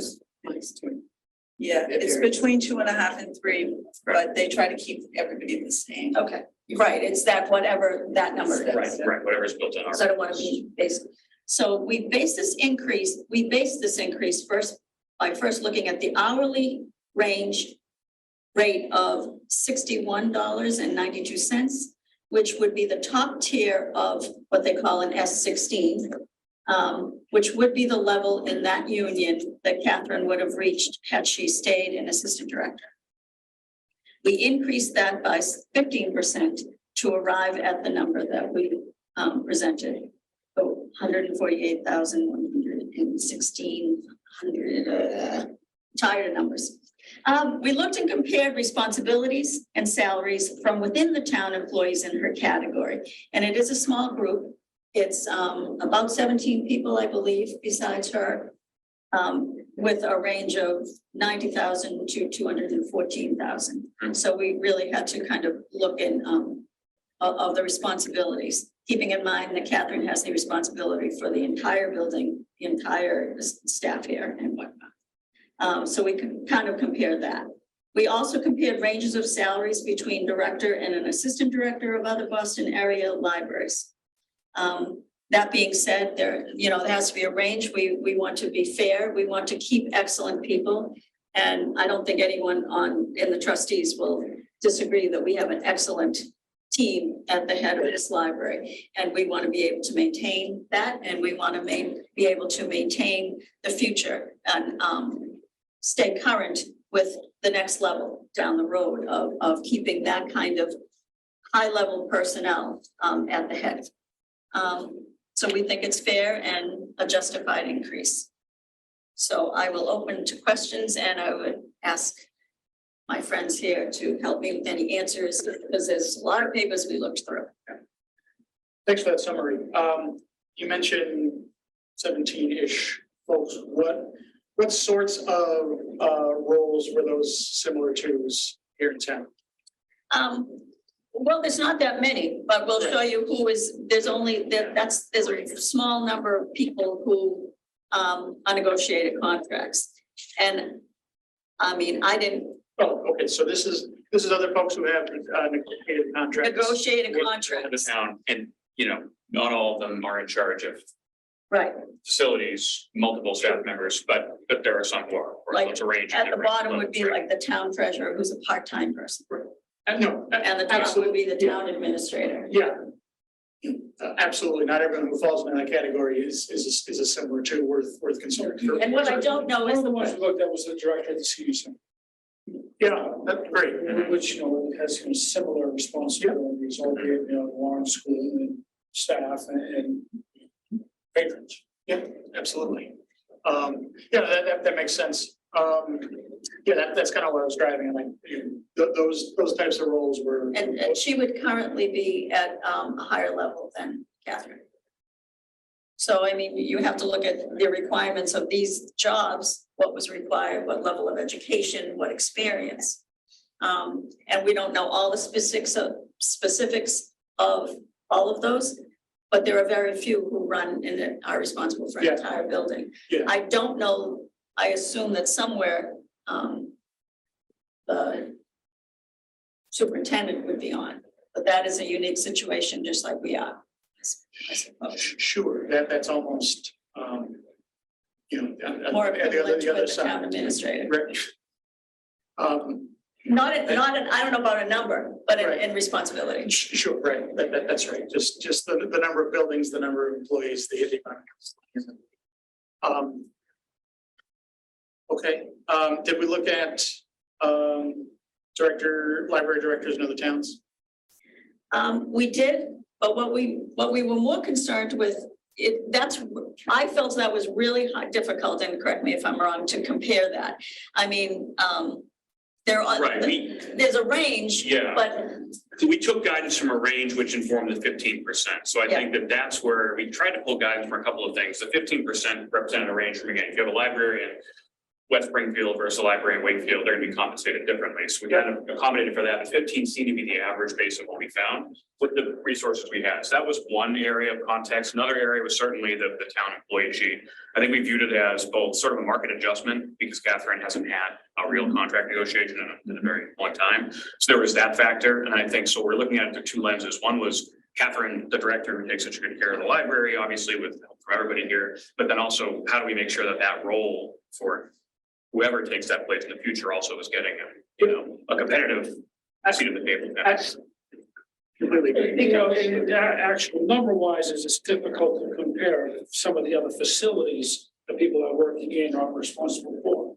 Sure, and every director is gonna have their own context, you wouldn't want to compare Catherine's resume against someone with zero management experience, almost being forced into the director role, versus, no one has as many years as Sharon had when she retired. She was 30 years in the job. So, Wow. But if you were gonna, where we came up with the 15% is if you were looking at, a director, really it should go the other way around. If the director makes X, and she's an excellent director and she's in this range, the range of the next in command is about 15% difference. Can I just make sure I understand? So basically, most of the library employees are on a union scale that are. She's the only one that Right, is not. so, and basically what we did is we looked and said, well, if Catherine had just remained on that scale, she would be here, and then that's the 15% is okay, you're taking that 15%, like. Close to it, it is. We use that for guidance. Yeah. That's what I just, you kept saying 50%, but it was taking that into account that there is that scale that should have been going up, but Right. because it's a contract. If she was still, if she was in what's an S-17 role, right, that's as high as you could be with a union contract, but she's not that number is pretty similar to what we came up with, which was the 15 is, like Sue said, it's the difference between the average of a director role and assistant director statewide. And also trying to account for the fact that there really has been no increase of that kind. No acknowledgement of the different role of responsibilities, except for the basic town bump. Yeah. Because she's not in the union anymore. So for 5 years, that was kind of hanging. The other interesting factor we found is that when you look at the salary and you look at the director works 40 hours. And the assistant director works 37.5 contractually wise. So that you can't even, it's difficult to figure out how that works. Bottom line, because of the union situations, in 2 years, they would make exactly the same amount should both of these people stay with us. That really makes no sense at all. Although the director who has the final say would be working a couple more hours a week. Well, thank you. That seems like frankly, crazy town for anyone to, Technically, to want to do. I don't. It says, it says crazy town, they got it. Yeah. Thank you. I could have said other things. Does anyone disagree with crazy town? It seems like this was just kind of just an oversight. So should we make it something that's part of the personnel committee that I'm just wondering going forward, how do we avoid the hope is that I think we are taking a generous step forward with this proposal so that we don't have to catch up in a few years. I mean, it doesn't mean it's insulated forever, but the hope is that we're going to advance it far enough. And then, we might have to negotiate it, right? Of course, we figure if we go high and just, we're not asking for a percentage increase beyond that, right? The percentage is already built into the contract, whether it's 2.5 or 3 would stay the same, but that we're trying to overcompensate a little bit upfront, which is fair, but that it would avoid the personnel committee having to probably have this conversation for another couple of years at least. Right. Um, But this was never a conversation. about looking at the money and when she was first. I wasn't head of the personnel and this was all very new to me that we had the ability to look at this. So Is it in the contract that X amount of time goes by and it should be renegotiated or reevaluated? he has a three-year Three-year contract. contract. She had one, So when I had the evaluation, we never talked about salary at all. Right, right. Yeah. And it wasn't until I started looking at the budget and seeing that there's significant differences between Jackie's position and my position that puts the board in a bad position going forward should something. I mean, number one, I want to be fairly compensated, and number two, you want to be in a position where you can hire the best possible Can always be person. competitive. And that's gonna be anybody comes in, Correct. it's not gonna come in under making less than Jackie and working more. And you also have to admit, you realize that, I mean, Catherine was here, how long were you assistant director for? 10 years. 10 years. So personnel committee Seven. voted her in June, July of that year, I believe. I think it was July before. Yeah, before the summer, so it was June-ish. And so she was leaving her post. She has the ability to hire an assistant. She hired Jackie. So essentially they came at the same time, but they have two different, so this was all new to all of us. So, no harm, no foul. That was what everyone agreed to at the time. We had an opportunity to do this. I feel it's the right thing to do. I feel like it's, we should do it for the library's sake and for retaining excellent staff at the head.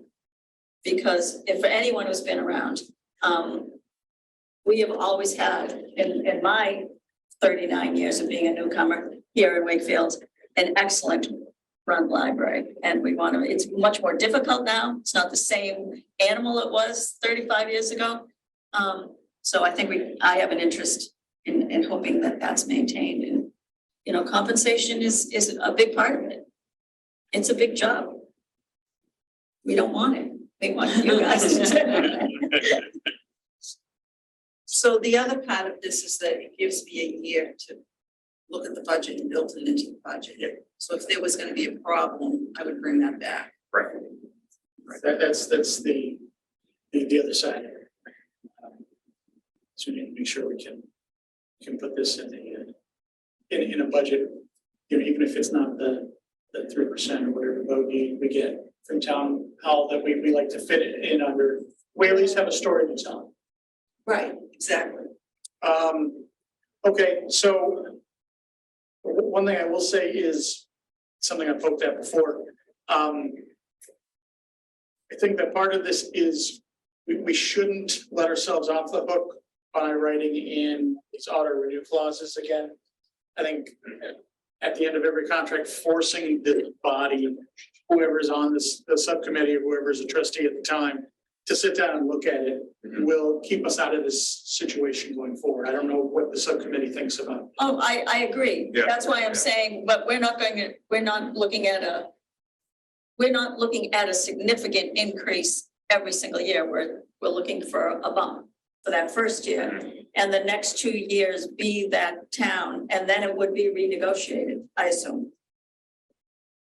Understood, but That's yeah. a good way to do it. So That's- every 3 years, yeah, we still are meeting. So how that has to be said, or, Okay, very good. I think that makes sense.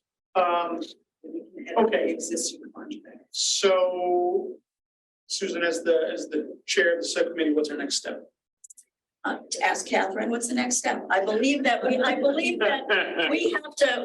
have to agree that this is going to be, what we are going to negotiate, Pursue, yeah. pursue. I don't know which. So I would assume the next step is for the trustees to approve the position of the personnel committee to present it forward to town finance committee. So I don't know if we have to go to Is that what finance. that says? No, you won't have to. You are responsible for the director. So that, When their budget renews- we redo the contract.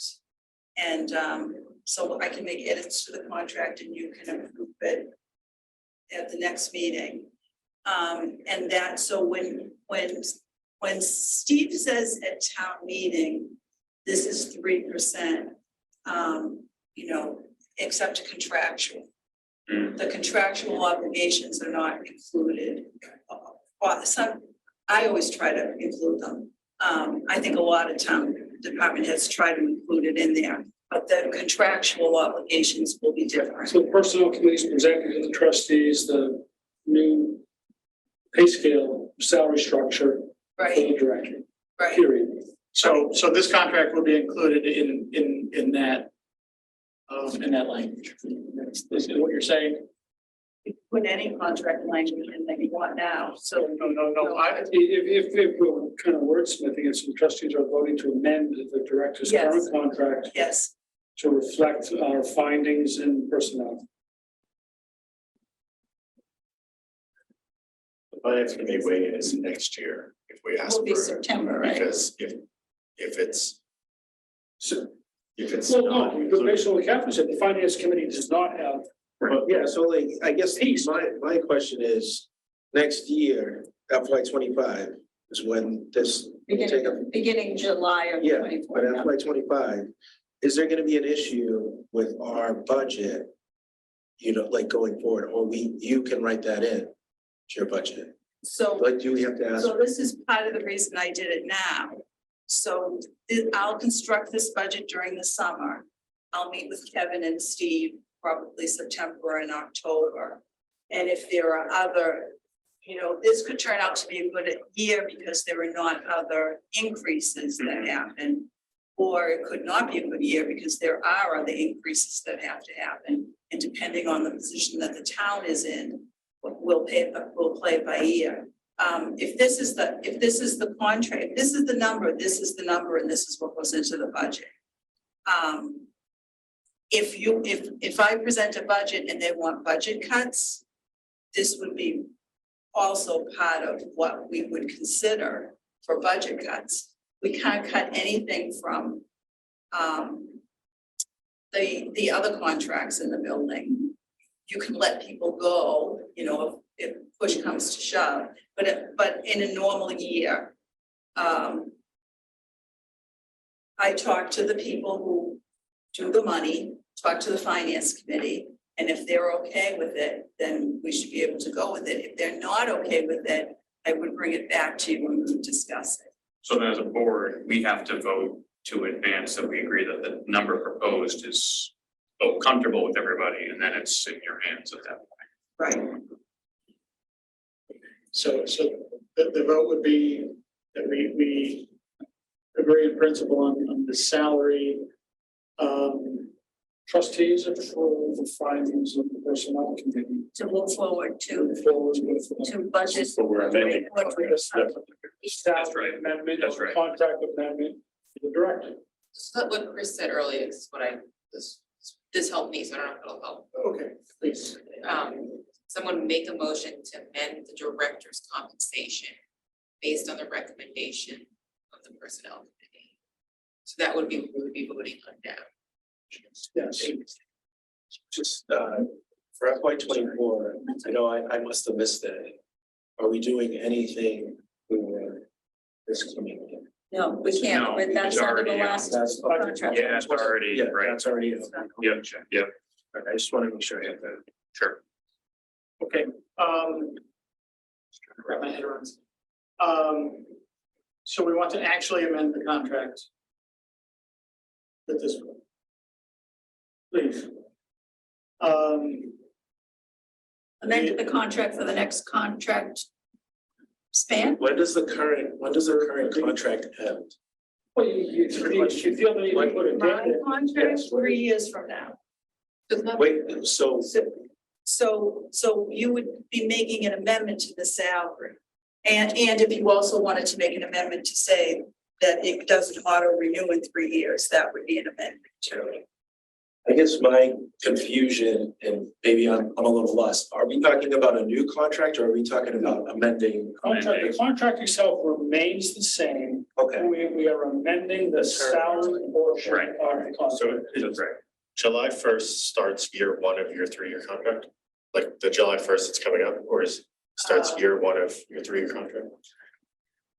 I think I'm in it the first Yeah, year. I think we did it last year. I think that's right. Yeah, I think. So FY 24 is year one of the new contract. So it does seem like it should be anyway, right? I think it is. Yeah, it auto renewed. It auto renewed and I remember I added the. Are you wrapping up your 6th year of being a director? This is the question. Yeah, Jackie knows. So then, yeah, so. Wouldn't that be a new year? Fiscal year 24 would be the start of the new contract. You're like 6 weeks away from starting a whole new contract. So we would be. We'd be amending that one. We'd be amending that. Because one's already locked in. However, the actual dollars are not contributed until. But it's out of the budget, 3-year contract would start, we have year one, Yeah, it's gonna step to year 2 and then Yes. year 3 will. that's right. So then in year 4, somebody else's job. That's right. That's right. Is there language in the contract to cover what we talked about? If there's a problem with the budget. And we can't, the collective bargaining agreements with the unions, it is what it is. But you said we would revisit, or we could revisit the director's salary. Is there language in the contract? Because the contract is Yeah. is pretty binding to me. Yeah, you can put it in. But I think that's a weird position, so, Yeah. it's a weird position for Catherine. Oh, absolutely. Yeah. That's why I'm stuck. I'm trying to figure out how this works. So, I mean, I guess because I have to do the same thing, right, like I have to pay for myself my own budget, right, like it's hard to do, so are you comfortable with the fact that you have basically 12 months to solve that? Yeah, I To think solve so. that, I think so. and 12, or it's gonna be less than 9 months from now, 6 months, whenever we start the budget process. If we aren't going to get what we need to get it, then we'll just have to look at all the different options in terms of, same way we always do in terms of how do we find places to cut and do that. But I think it's hard to put Catherine in a position where she's like, well, I could buy less staples or buy less paper or give myself, I think that's kind of and that's why I'm asking, if you're comfortable with that, knowing that that's gonna be a challenge for the next fiscal year, if there is a recession and all of a sudden we don't get our 3%. May I have your attention, please? The library will be closing in 15 minutes at 9. For point of procedure, we have to be done at 9 o'clock. Is that correct? Okay. Just because I know there is some. Okay. But I don't think any of that has changed, the motion we kind of discussed. Yeah. Yep. No, I just wanted to, I didn't want to paint us into a new corner. Okay, sure. Is all. I mean, for what it's worth, I agree with the substance. I'm on board with the raise. Yeah. Before we go to a motion, is there anyone who objects to the proposed salary? I guess, Any other questions? Is the personnel committee happy with the number that we like the process? Yeah, we had a great meeting last week. I think, where we are is comfortable to everybody on the personnel committee. And hopefully the director feels. We didn't we did all the. I want to say, I appreciate that you guys put in as much thought as you did, because I know sometimes it feels like, I don't know, I'll just pull something out of the thin air, but. Well, I mean, there No, it's well done. No, there is a lot of sheets. There were, Yeah. you're talking about apples and oranges so much, and you have to kind of look at the big picture. But I think if it went to another step, if it was in a contractual place, that a director was just a bump up from assistant and was in another level, that's what it would basically be. That's what the cost, The issue that the you amount would contract come bill to would that. be fairly similar. We justified it in other ways, we looked at other information, and I all kind of came together at that 15%. Given that there's been no bump for 5 years. I don't know, I retired 35 years ago from teaching, but the number looked good to me. Other comments? All right, I'll entertain a motion then. Would someone like to make a well-worded motion? I'll make the Yeah, I'm motion not- to amend the director's compensation based on the recommendation of the personnel committee. That's second. Awesome. Bring it up. Terrific. Hearing no further discussion, we will take a roll call vote. Paul, Yes. Laura, Yes. Scott, Yes. Jackie, Yes. Chris, yes, Susan, Yes. Adam, Yes. and I'm a yes. This is unanimous. Thanks again to the personnel subcommittee for all the hard work. Yeah. we do. Oh my gosh. So what I think we can do at this point I know. is, except for blossoms, everything else can go to next month. Okay, do we Because need next a, month is like the annual meeting anyway. yeah, the executive board doesn't turn into a pumpkin this meeting, right? It's just a matter of when do we vote on a new one? Is that correct? We don't have to. Oh, I'm not sure there'll be a new one, Jeff, but I think we should solidify that right now. I'm completely okay with Yeah. voting right now. Yeah, to I think we can squeeze some of that stuff in. Have a little deja vu. Yeah, you yeah. know? Well, I mean, first, congrats to everyone who got to Laura, to Adam, and to Sue for being reelected, right? I don't think we recognize that. Oh. So that's awesome, right? That's I think that's a pretty big deal. And then I would love to dive into annual board reorg, because I think we all have strong opinions about who should be doing what still. Anyone object? Everyone got 10 minutes to keep talking? All right, I think Jeff's doing a fantastic job right where he is. And I'll say that I think he should stay where he is as the chair.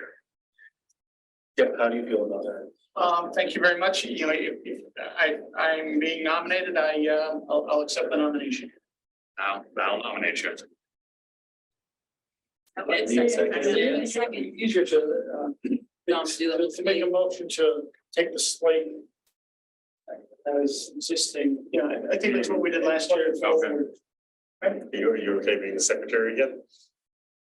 You do such a good job. I know, Great that's the job. problem. I'm gonna do it another year. Okay, Thanks, fantastic. There is one better. And we- Yeah. and I'm gonna be the June meeting, so you all have a chance.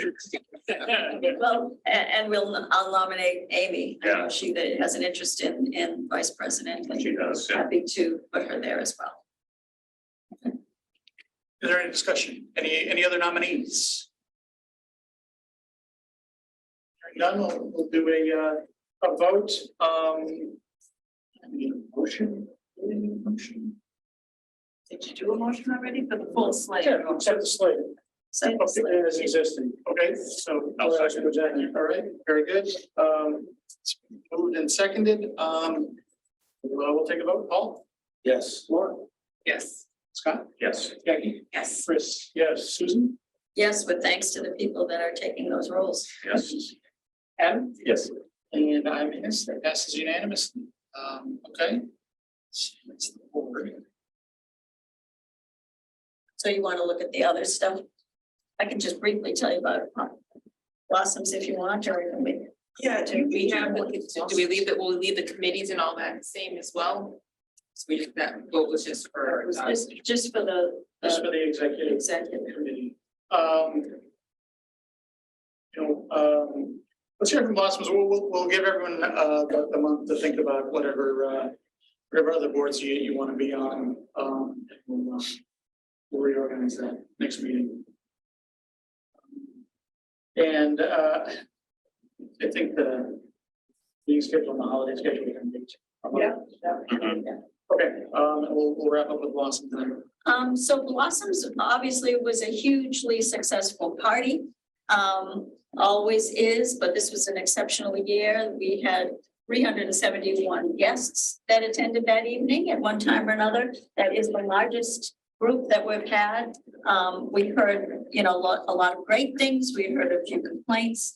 The bottom line is, right now, we don't have all the deposits in. We don't have all the checks written, and so it's not completely balanced.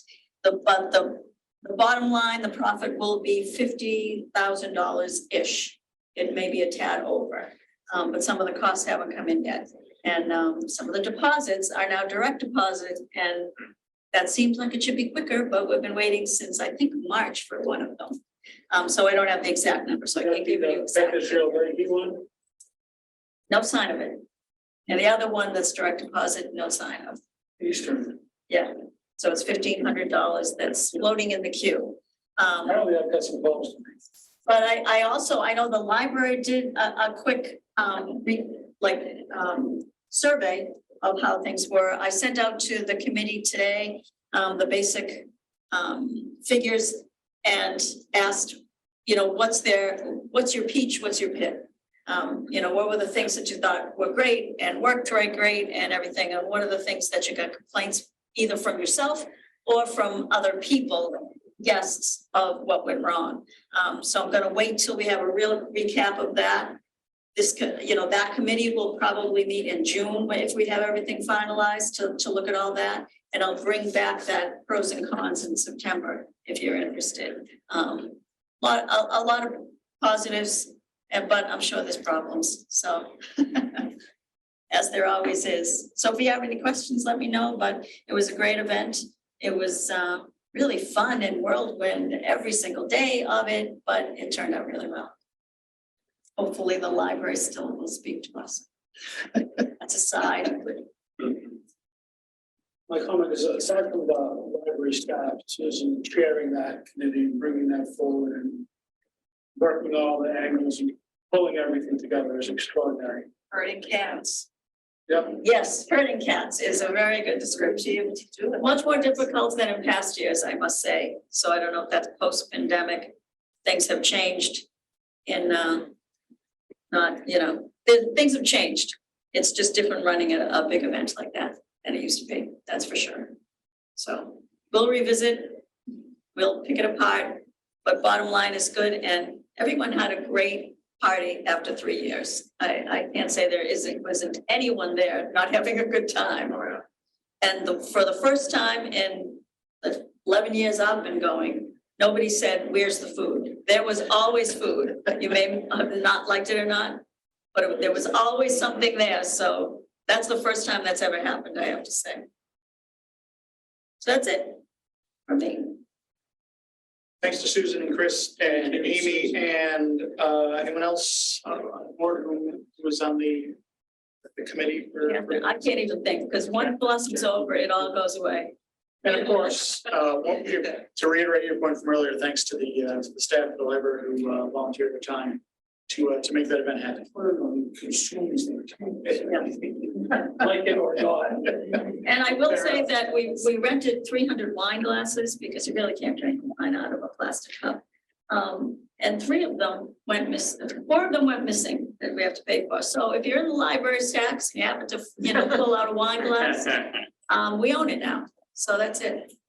1% growing rates and walking away, That's, that's pretty good. Yeah, that's not bad at all. The ones I bought at dollar store though, for $1.25 champagne glasses, we got all those back. So go figure. Okay. Somehow skip gift funds, but I don't think. It's fine. It's Status quo, it's nothing new. Okay, our next meeting is on June 21st. The next Friends meeting is June 8th. Amy with Jackie as the reserve. If there's no other items unanticipated by the chair, I will entertain a motion to adjourn. Okay, The library. let's go around the horn. Paul. Yes. Laura. Yes. Scott. Yes. Jack. Yes. Chris. Yes. Susan. Yes. Adam. Yes. I'm a yes. Thanks, everybody. Thank you. Thanks, so. Good one. Yeah. Look at those often, though. A lot of ground to cover. So we're doing some fun. Yeah, for the meeting.